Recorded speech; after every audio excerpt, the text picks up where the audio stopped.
Bonjour, c'est Christelle de Tricot et Stitch et je vous ai préparé des petits tutoriels pour réaliser le châle Clémarcium, à commencer par les coquillages. Donc je vous montre ce que ça donne une fois terminé, dans ce châle qui n'est donc pas encore bloqué.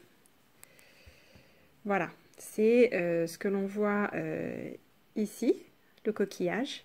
Celui-là il est fait avec 5 mailles allongées. Hop, vas-y, fais le point. Hop, voilà. Et donc, c'est ça que je vais vous montrer tout de suite. Donc, là, j'ai déjà préparé un échantillon où j'ai déjà fait mes jetés.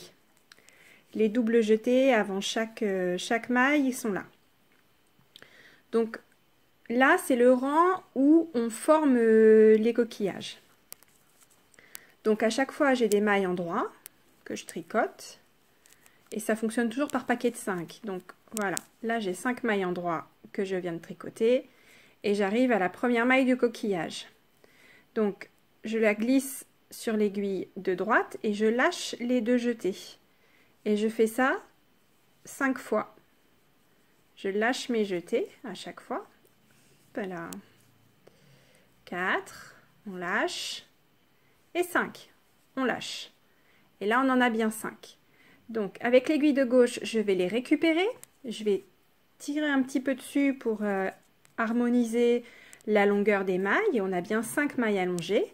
Et donc, je reste dans cette position puisque je vais travailler dans cette position. Et je vais faire une maille à l'endroit, comme ceci. Un jeté. Je reprends mes mailles par le bras arrière. Une maille à l'endroit encore. Hop, on en est à 3. Un jeté, encore une maille à l'endroit. Et voilà.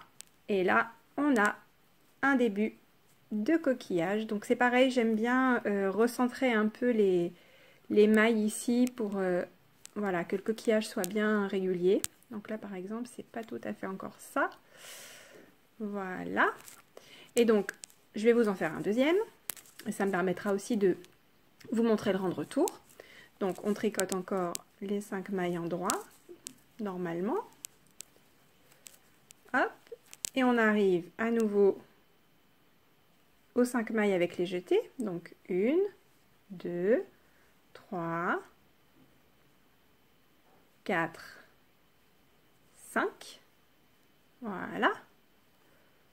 Hop, on tire un petit peu. Et une maille en droit. Un jeté. Une maille. Un jeté. Une maille. Et voilà. Et donc, de 5 mailles allongées, on a bien refait 5 mailles. Donc, le nombre de mailles reste constant. Donc, je termine mon petit rang d'échantillons.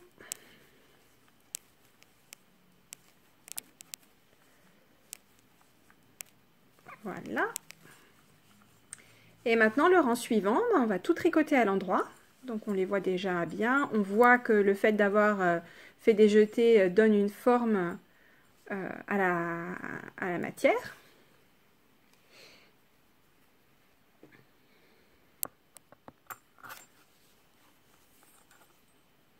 Donc ça, c'est le rang qui va finir le motif. Tout à l'endroit, tout bêtement. Et quand on arrive au coquillage, rien de particulier à faire. Tout à l'endroit.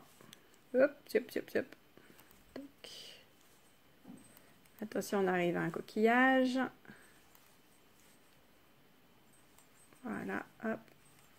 3, 4, 5. Voilà, j'ai tricoté mes 5 mailles du coquillage. 2, 3, 4, 5. Là, on a tricoté les 5 mailles normales. À nouveau le coquillage. 4 et 5. Et on termine le rang. Voilà. Avant de retourner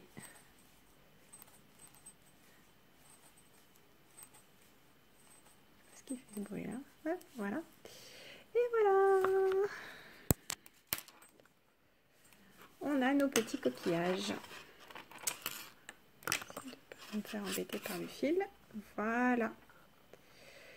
Donc c'est un point qui fonctionne très bien. C'est un point de texture, donc ça fonctionne très bien avec des laines rondes, avec des laines bien retordues et un peu épaisses. Ça sera beaucoup moins, enfin l'effet sera pas le même si vous tricotez ça en laine à chaussettes très fines ou en le mot m'échappe, en lace. Voilà. Alors vous voyez, il y a une petite maille qui est un peu plus lâche ici. Ça peut se résorber en serrant bien les mailles au moment du coquillage. Bon, ça ne nuit pas non plus à l'aspect général. Ça m'a fait ça dans mon châle. Voilà, voilà pour les coquillages.